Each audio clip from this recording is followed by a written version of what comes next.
جائے گا کہ حضور کی حدیث پڑھی۔ یہی اصل ہے ہماری تمام زندگی کے جو مسائل ہمارے عقائد ہیں، یہ دونوں اگر کہیں سے ملیں گے تو یہ تو قرآن میں ملیں گے یا حدیث میں۔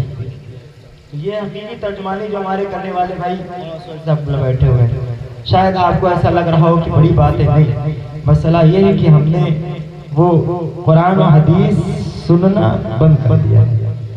اس لیے ہمیں لگ رہا تھا کہ مولانا صاحب کی گفتگو بہت اوپر ہے، ایسا نہیں، وہی گفتگو حقیقی گفتگو ہے جس میں دنیا بھی ہے اور آخرت بھی ہے، اور وہ گفتگو جو آج کل سننے پر لوگ عادی ہو گئے وہ دنیا تک تو ہے لیکن اس کا آخرت سے کوئی تعلق نہیں۔ میں اپنی گفتگو کا آغاز دو شعر سے کرتا ہوں، اس سے پہلے آپ درود شریف پڑھیے، اللہم صلی علی سیدنا و مولانا محمد معدن الجود والکرم وعلی آلہ الکرام والکریم وعلیہ وآلہ وسلم، صلاۃ و سلام علیک رسول اللہ صلی اللہ علیہ وسلم۔ شاعر کہتا ہے دولت پسند ہے نہ خزینہ پسند ہے، دولت پسند ہے نہ خزینہ پسند ہے، مجھ کو تو بس دیار مدینہ پسند ہے۔ میں آپ سے بالکل نہیں کہوں گا کہ آپ میرے ساتھ دیں یا نہ دیں، اگر آپ کا عشق آپ کا دل اجازت دے تو حضور کے نام پر بولیں، ورنہ خاموش بیٹھے سنتے رہے۔ شاعر نے کہا دولت پسند ہے نہ خزینہ پسند ہے، مجھ کو تو بس دیار مدینہ پسند ہے، اور لالوں میں مجھ کو پیارا ہے آمنہ کا لال، لالوں میں مجھ کو پیارا ہے آمنہ کا لال، شہروں میں مجھ کو شہر مدینہ پسند ہے، شہروں میں مجھ کو شہر مدینہ پسند ہے۔ اور میری اپنی طبیعت ہے کہ جب تک اعلیٰ حضرت کا شعر نہ پڑھا جائے دل کو سکون نہیں ملتا۔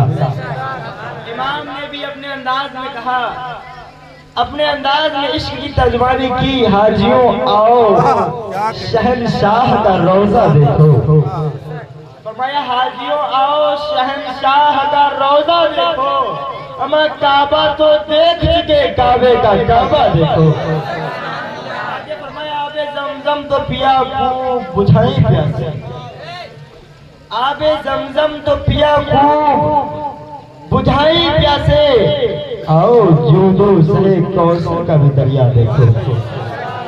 امام نے پورا قصیدہ لکھا، پوری گفتگو پورا طرح کلام کہنے کے بعد جب اخیر میں واپس مدینہ شریف کا رخ کرتے ہیں تو غور کرتے ہیں کعبۃ اللہ پر، تھوڑا سا توجہ دیجئے، بات میں سمجھ میں آئے گی۔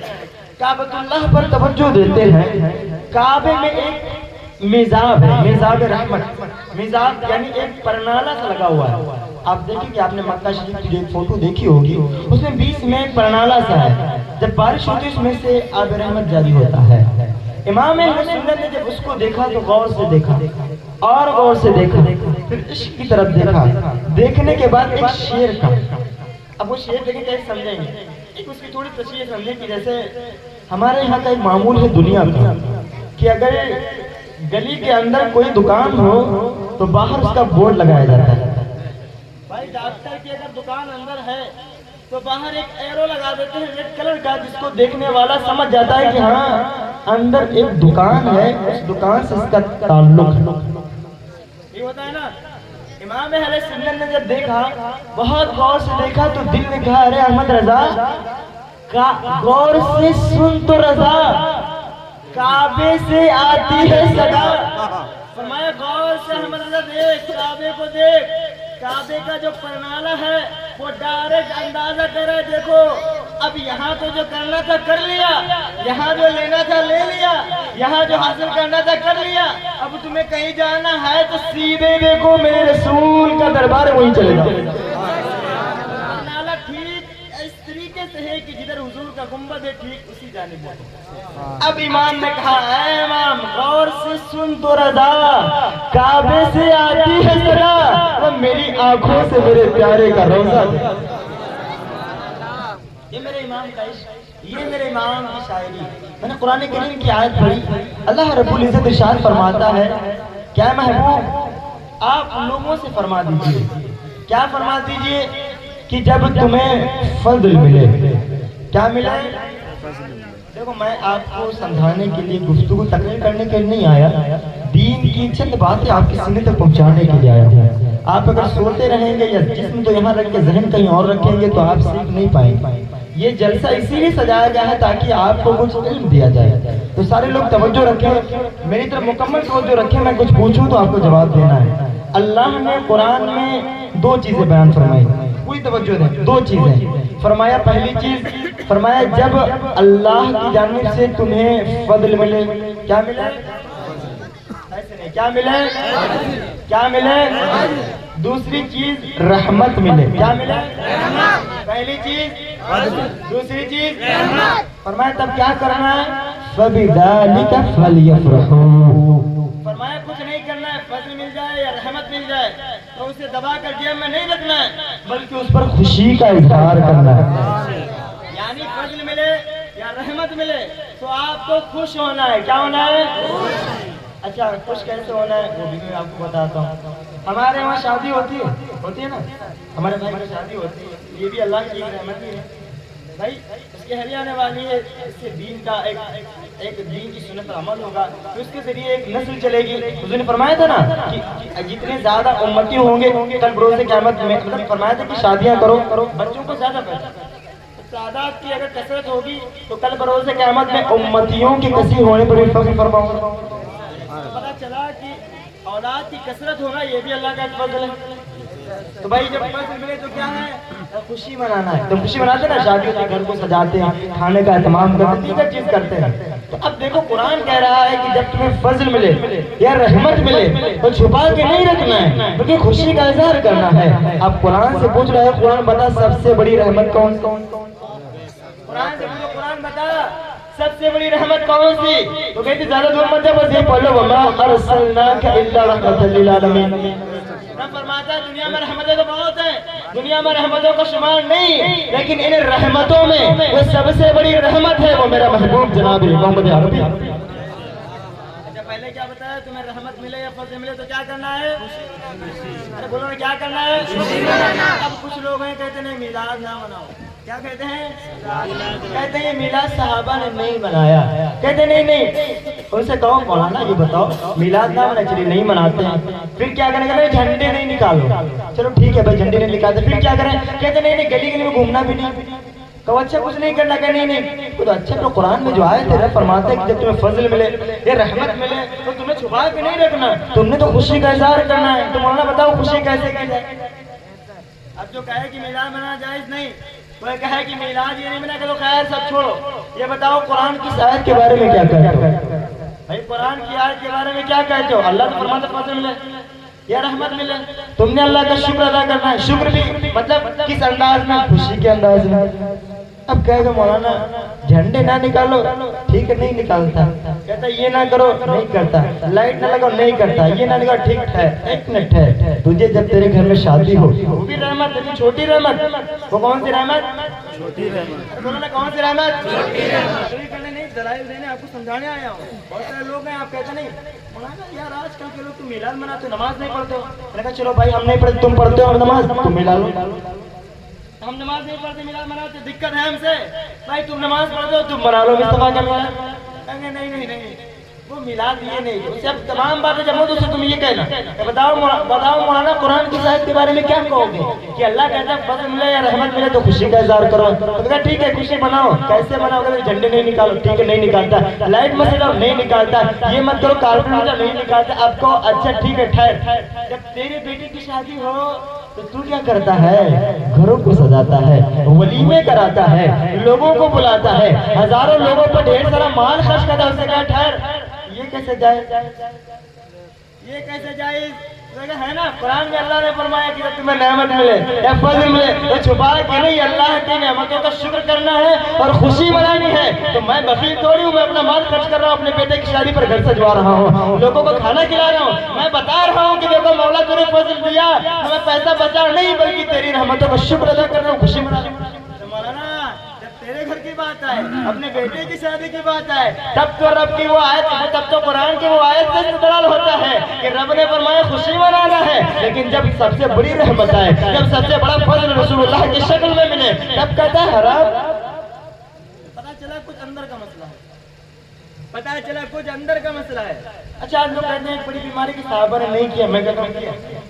مطلب صحابہ ہی نے نہیں بلکہ اللہ نے میلاد کیا.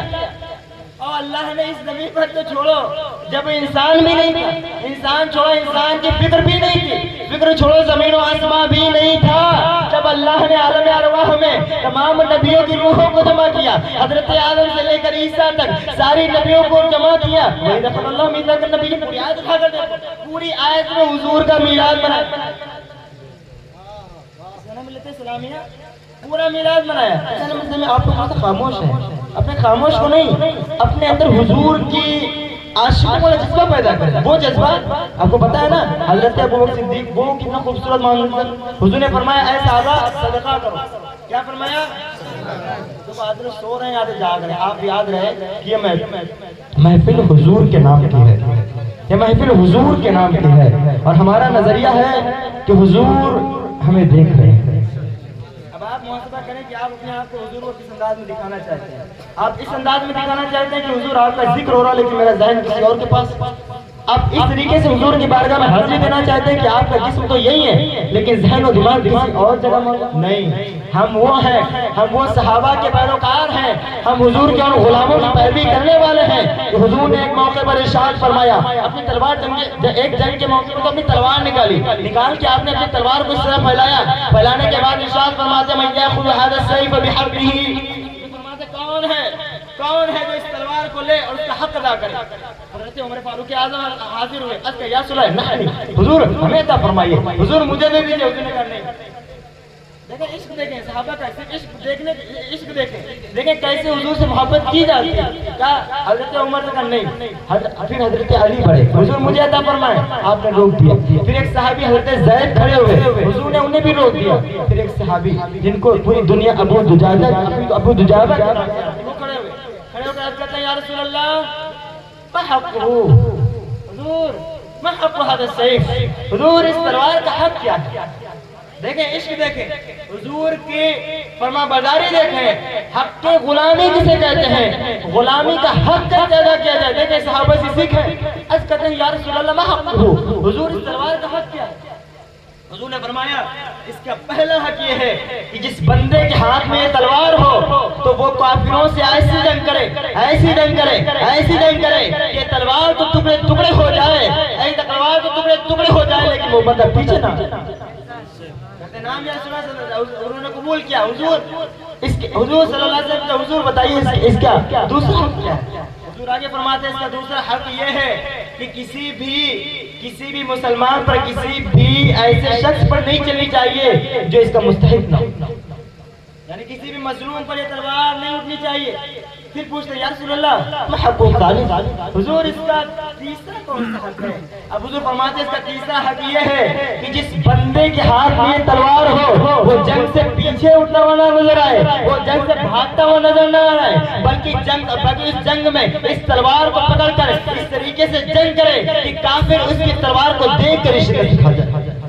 اب دیکھو جب تلوار ملی نا, حضرت ابو دجانہ ہاتھ میں تلوار لیتے ہیں, لینے کے بعد اس انداز میں کھڑے ہو کے اس طریقے سے چلتے ہیں جیسے تکبرانہ انداز میں لوگ چلتے, اور تکبرانہ انداز میں سے نہیں چلتے ہیں, کس طرح اکڑ کے چلتے ہیں. حضرت یہ صحابہ رسول اپنے ہاتھ میں تلوار پکڑتے ہیں, خوشی میں رشک کر کے بندہ چلتا ہے کہ دیکھو آج رسول اللہ نے مجھے تلوار عطا کی ہے, یہ تلوار رسول اللہ کے جسم ناز کو چھونے والی ہے. تلوار لے کر آگے بڑھتے ہیں. جب انداز حضور دیکھتے ہیں نا, فرماتے ہیں صحابہ سے دیکھو یہ دیکھو میرے صحابی کا انداز دیکھو, یہ میرے صحابی کا عشق دیکھو. اللہ رب العزت کو یہ طریقہ بالکل پسند نہیں. یہ انداز جو ہے یہ تکبرانہ انداز ہے, یہ انداز بالکل مردود ہے. لیکن یہی انداز جب میرے دشمنوں کے خلاف اپنایا جائے, جب یہی انداز میرے دشمنوں کے خلاف اپنایا جائے تو اللہ کو بھی محبوب ہو جائے. یہ صحابی سے تلوار لے کر بیٹھے نہیں رہے, لے کر فوراً آگے بڑھے اور صحابہ سے للکار کہتے ہیں صحابیوں آج کوئی پیچھے نہیں رہے گا, آج کوئی پیچھے نہیں رہے گا.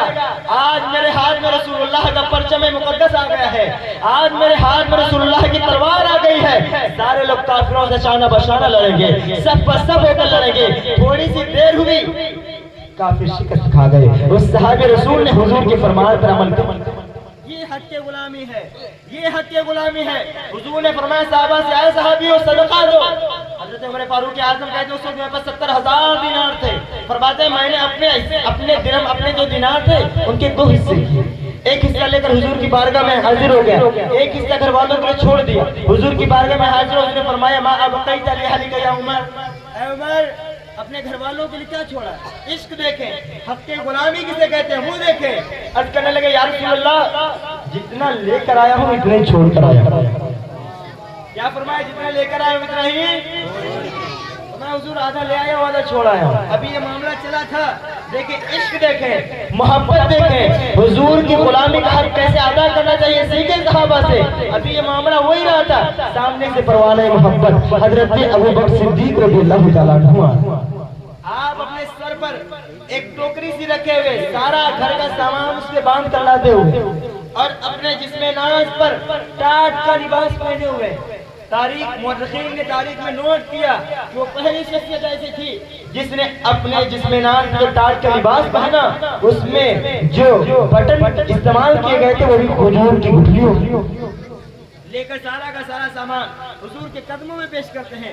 حضور وہی سوال کر رہے ہیں جو ابھی حضرت عمر سے فرمایا تھا. فرمایا اے ابو بکر ما ابقیت لأہلک یا ابا بکر, ابو بکر بتاؤ گھر والوں کے لیے بھی کچھ چھوڑ کر آئے ہو یا سارا اٹھا لا.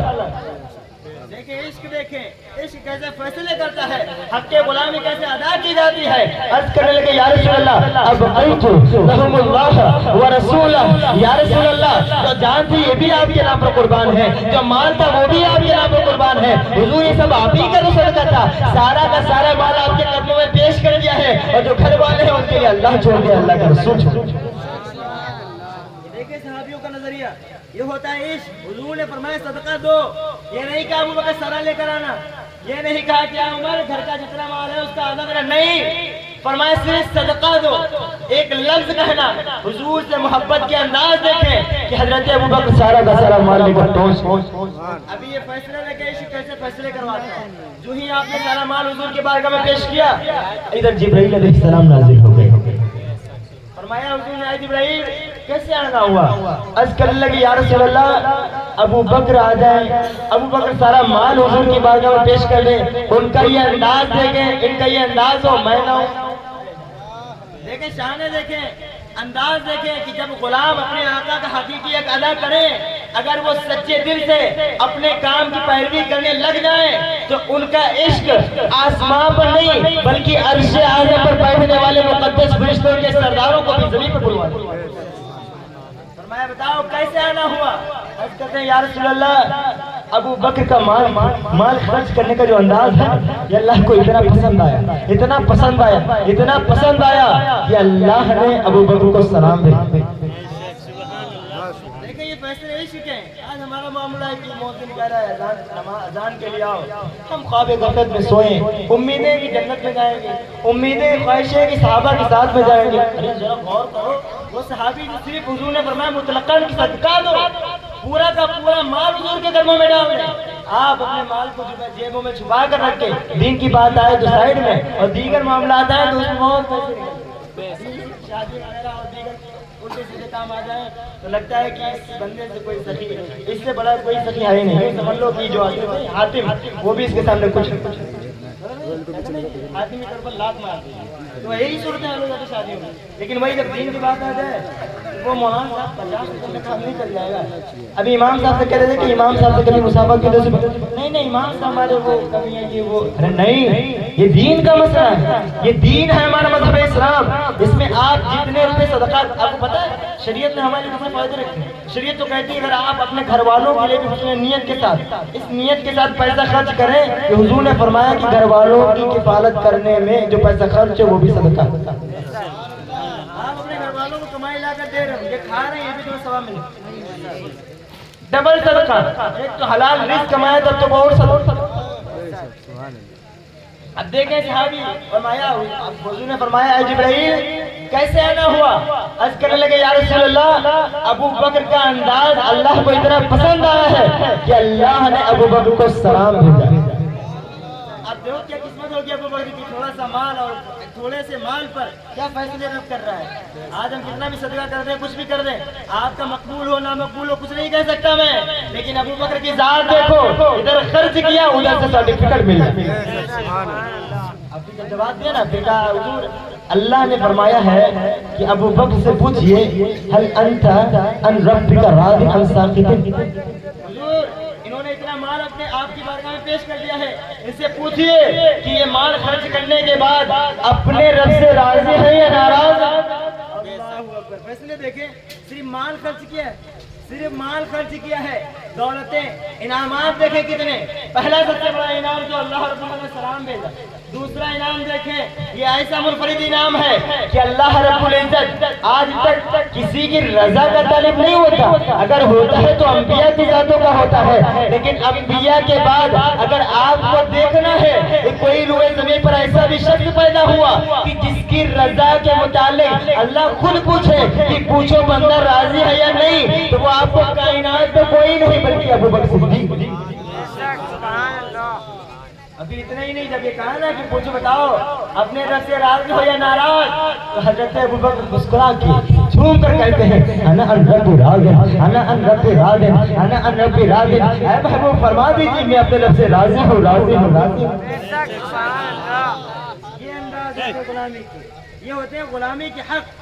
آج تو ہماری صورتحال یہ ہے کہ لوگ میلادی کے پیچھے پڑے ہیں, لوگ تو اپنے گھر کے معاملات میں تو بہت تیزی سے کر لیں, لیکن حضور کی بات آئے نہیں نہیں نہیں نہیں, شریعت دیکھتے ہیں. ارے میرے دوست آپ ذرا اٹھاؤ شریعت کے صحابہ کی عشق دیکھو, صحابہ کی زندگی دیکھو. صحابہ نے تو حضور صلی اللہ علیہ وسلم کے بول مبارک کو بھی زمین میں دفن کرنا پسند نہ کیا, بلکہ اسے بھی اپنے سینے میں محفوظ کیا. معاذ فرما رہے تھے حضرت ابو حذیفہ کا واقعہ بیان کر رہے تھے, اسی طریقے سے قتادہ کا واقعہ. ان کے نظریے دیکھیں, اتنی جنگ میں آنکھ نکل گئی تھی, حضور کی بارگاہ میں پیش کرنے لگے. حضور سے عرض کیا یا رسول اللہ آنکھ نکل گئی. حضور آنکھ نکل گئی. لوگ کہتے ہیں حضور کچھ دینا نہیں آتا, حضور مالک مختار نہیں. میں نے کہا تو انسانی چیزوں کی بات کرتا ہے, دیکھ ادھر جسم کا حصہ ٹوٹ رہا ہے, حضور اس کو بھی صحیح کر دے. یہ حضور کے مقام, یہ فضائل. لیکن آج ہم غفلتوں میں پڑے ہیں.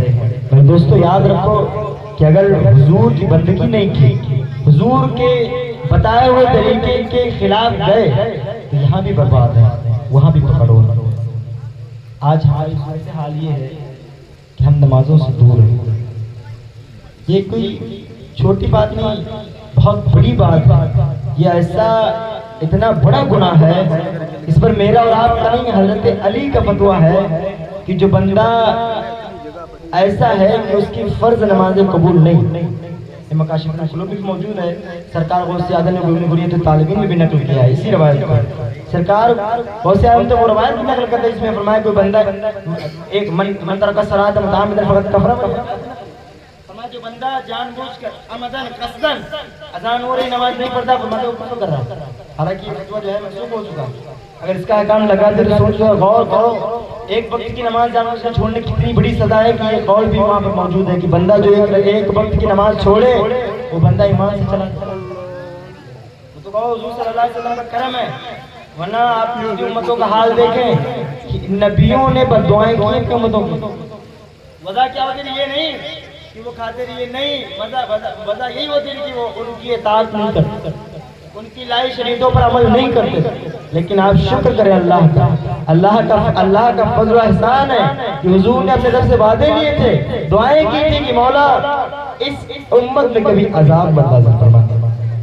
اللہ کا بھی ایک طریقہ خاص ہے کہ اللہ عذاب کب لاتا ہے, اس کی ایک طریقہ اللہ نے متعین فرما دیا کہ جب تک اس امت میں نبی موجود رہے گا تب تک عذاب نہیں آئے گا. یہ بھی طریقہ اسلام ہے, اللہ کا ایک نظام ہے کہ جب تک امتیوں میں اس کا نبی موجود رہے تب تک عذاب نہیں. آپ اٹھائیں حضرت نوح علیہ السلام کی زندگی, عرض کرنے لگے یا رسول اللہ اب پریشان ہے, اللہ جو آیا اللہ پریشان ہے, مولا آپ کیا نازل کر.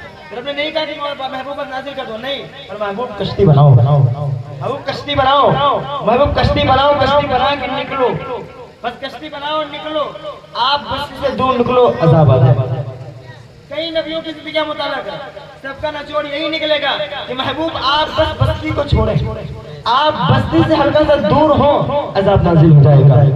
کیا وجہ ہے کہ اس امت میں کبھی عذاب نہیں آتا، اس لیے نہیں آتا کہ میرے رسول اللہ صلی اللہ علیہ وسلم آرام فرما ہے، میرے مصطفیٰ اس دنیا میں زندہ ہے، جسے امام نے کہا نا کہ وہ تو زندہ ہے واللہ، تو زندہ ہے واللہ، میری چشم عالم سے چھپ جانے والے حضور با حیات ہے، اسی لیے ہم پر عذاب نہیں۔ آخری بات اور عرض کرنا چاہوں گا، اس کے بعد انشاءاللہ سلام ہوگا، گھر صاحب کی کچھ نصیحت ہوگی آپ کے لیے۔ عزیزان ملت اسلامیہ، آخری بات یہ ہے کہ قرآن کریم کی ایک آیت مقدسہ، اس میں اللہ نے ارشاد فرمایا کہ کچھ لوگ ایسے ہیں جو قرآن میں غور و فکر نہیں کرتے۔ بہت غور سے سنیں، یہ آخری نصیحت ہے میری، اسے غور سے سن لیں۔ اللہ نے فرمایا کہ وہ لوگ جو قرآن میں تدبر نہیں کرتے، بہت غور سے تدبر جسے کہتے ہیں تفکر، غور و فکر کرنا، افلا تدبرون ام علی قلوب اقفالها، یہ آیت موجود ہے۔ فرمایا وہ بندے جو قرآن میں غور و فکر نہیں کرتے تو کیا ہوتا ہے؟ فرمایا ان کے دلوں پر تالے لگ جاتے ہیں۔ آپ غور سن رہے ہیں؟ فرمایا جو بندے قرآن میں غور و فکر نہیں کرتے، تو غور و فکر کا مطلب کیا ہے یہ بھی سوچیں۔ مطلب یہ قرآن میں کہا گیا الحمدللہ رب العالمین، اب غور و فکر یہ کرنا ہے کہ اس میں کیا کہا گیا ہے۔ غور و فکر کا مطلب کیا ہے کہ اس آیت کے ٹکڑے میں اللہ نے ہمیں کیا سمجھانا چاہا ہے، اسے کہتے ہیں غور و فکر، تدبر۔ اب آپ سوچیں، رب فرماتا ہے کہ جو لوگ قرآن میں تدبر نہ کریں، تفکر نہ کریں، غور و فکر نہ کریں تو اس کا اثر کیا ہوتا ہے، اس کی سزا کیا ہوتی ہے۔ فرمایا ان لوگوں کے دلوں پر تالے پڑ جاتے ہیں۔ اچھا تالے پڑ جائیں تو کیا ہوتا ہے، اس کا اثر کیا ہوتا ہے؟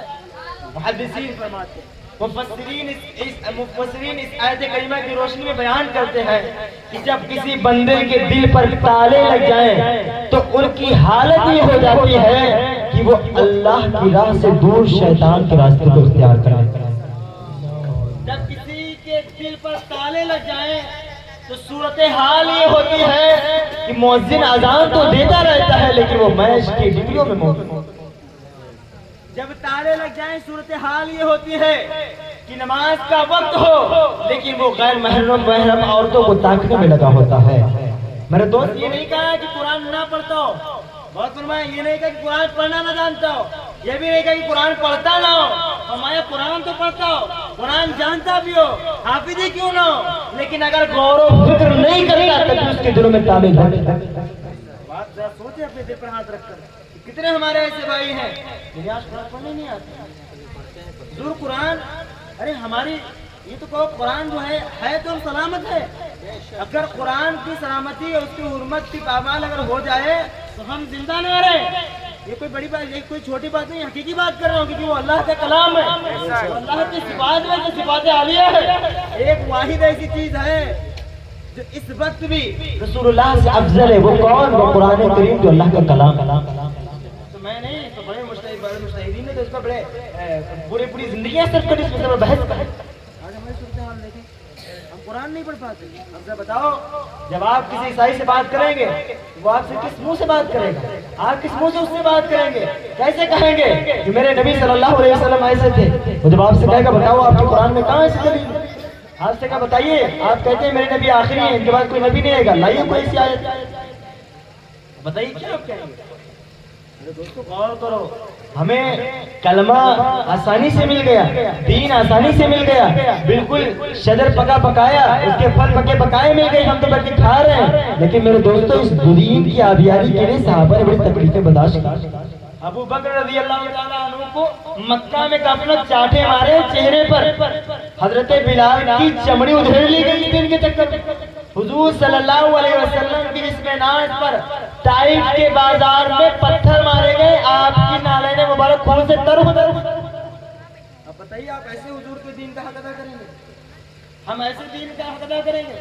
میرے دوستوں وقت ہے، ابھی سانسیں جاری ہیں، ابھی اللہ نے سانسیں بند نہیں کی، سانسیں روکی نہیں تمہاری، اللہ راست پر آ جاؤ۔ حضور کا میلاد منا رہے ہو، بہت اچھی بات ہے، لیکن حضور کے میلاد کا جو مقصد تھا وہ یہی تھا کہ لوگوں کو قرآن سکھائے، لوگوں کو اللہ کا راستہ دکھائے، جو لوگ اللہ سے دور ہو گئے اور اللہ کے قریب کیا جائے۔ لیکن آج ہم قرآن تو چھوڑو، نمازوں کو بھی چھوڑ دیتے ہیں۔ میرے دوست آج خیر کر، اللہ کی دلیل تو واپس آ۔ گناہگار کتنے ہی ہو، کتنے بھی گناہ ہو، اللہ رب العزت تو چاہتا ہے کہ بندہ آئے میری بارگاہ میں، ایک بار آ کر گڑگڑا کر کہے تو مولا تیری بارگاہ سے بھٹک گیا تھا، شیطان نے مجھے اپنے جھانسے میں رکھ لیا، مولا تھا مانتا ہوں میں نے غلطی کی، مولا آج بخش دے۔ یہ میرا رب کی یہ واحد ایسی بارگاہ ہے جہاں سے واپس نہیں بھیجا جاتا۔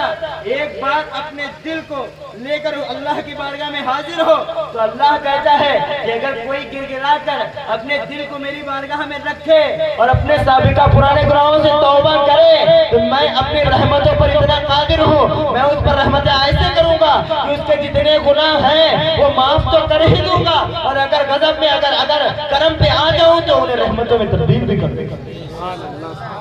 اللہ سے کوئی بیعت نہیں۔ میرے دوستو میں بہت سہانی گھڑی، میں ایک بات کہہ دوں، آخری بات، میرے چچا بیٹھے ہوئے ہیں، میں ہوں، بیٹھے ہوئے ہیں، ابھی ان کا برتھڈے ولادت آئے تو آپ بڑے ان کے اہتمام کریں گے، تحفے لے کے جائیں گے، قاری صاحب کا ولادت ہے، آج میرے حضور کی ولادت کی گھڑیاں تھیں تو آپ لوگ بھی تحفے لائیں۔ کیسے تحفے؟ کچھ لوگ ایسے جو شادی شدہ ہیں وہ اپنے مقدس چہرے پر داڑھیوں کے تحفے لے کر آئیں، کہیں یا رسول اللہ آپ کا میلاد تھا، اس سے پہلے میں گناہ کرتا تھا، یا رسول اللہ میں نے بڑے اپنے چہرے پر ظلم کیے، لیکن جب آپ کا میلاد آیا نا تو میں نے آپ کے تحفے میں اپنی داڑھی پیش کری۔ دیکھیں کیا اگر اللہ کا نبی خوش ہو گیا، اللہ کا نبی خوش ہو گیا تو آپ کو پتا ہے نا جو رسول اللہ کی رضا وہی رضا الہی۔ لوگ ایسے جو گناہ بہت کرتے ہیں، چوری سے کرتے ہیں، وہ اپنے چوری کی گناہوں سے توبہ کر لیں، یہ حد کر لیں اسی بس میں کہ انشاءاللہ جب حضور کے میلاد کی گھڑی تھی نا، اس میں ان گناہوں سے توبہ کرنے کا تحفہ حضور کی بارگاہ میں پیش کروں۔ تب تو یہ میں بھی کامیاب ہے، سننے میں نہ آتے، اور جب تک یہاں ہے تب تک عشق گئے سب ختم، کوئی فائدہ نہیں دوست۔ جب تک کوئی اتنا تو ثواب مل گیا، لیکن یہاں سے جانے کا پیسہ خرچ کرنے کا پھر کیا فائدہ ہوا دوست؟ کیا فائدہ ہوا؟ کیا فائدہ ہوگا؟ اس سے بہتر تو مسجدیں تھی، کم سے کم جاتے پاک تو رہتے، جاتے ایک وقت کی نماز تو پڑھتے، نظر کتنے بیٹھے ہوئے نماز میں، اس سے بہتر تو مسجدوں میں جلسے ہونے چاہیے۔ یہاں خرچ کرنے پیسہ بھی خرچ کیا جائے کوئی فائدہ بھی نہیں۔ مسجد پہلے سے بڑی بنائی، کوئی اشتہار نہیں لگانا، کوئی پھول نہیں خرچ کرنے، باقاعدہ لوگ باادب نماز پڑھیں گے پہلے اس کے بعد، لیکن یہ اس لیے کیا جاتا تھا کہ ہماری خواتین بھی سنیں، ہمارے بچے بھی سن لیں، ہمارے بڑے بزرگ جو پریشان حال وہ بھی سن لیں، لیکن سنیں ہی نہ صرف عمل بھی کریں۔ تو آج سے ارادہ کریں کہ انشاءاللہ میں بغیر کسی عذر شرعی کی کوئی نماز نہیں چھوڑوں گا۔ کہیں سب لوگ انشاءاللہ بلند آواز سے کہیں، آپ کسی بھی ایک کے لیے قبول ہو گئی، ایک نے بھی پڑھ لی، جتنے بھی موجود ہیں سب کی زندگی بن جائے گی، سب کی زندگی بن جائے گی۔ کمیٹی والوں نے پیسے خرچ کیے، نام پڑے ہوئے ہیں، یہ سب اللہ کی بارگاہ کے مقبول ہوں گے، لیکن ایسے نہیں کہ ایک بندہ کام کر لے، نہیں، آپ نے بھی عمل کرنا ہے، آپ نے بھی اس جلسے سے کچھ نہ کچھ اپنی زندگی میں تبدیلی لانی ہے۔ اگر کوئی گناہ کرتا ہے تو وہ گناہوں کو چھوڑ دے، اگر کوئی برے کام لوگوں کی چغلی کرتا ہے تو چغلی سے باز آ جائے، اگر وہ اپنے والدین کو تکلیف پہنچاتا ہے تو ان سے بھی باز آ جائے، کسی بھی گناہوں سے باز آ جائے تو اللہ رب العزت اس جلسے کو آپ کے لیے نوٹ فرماتا ہے۔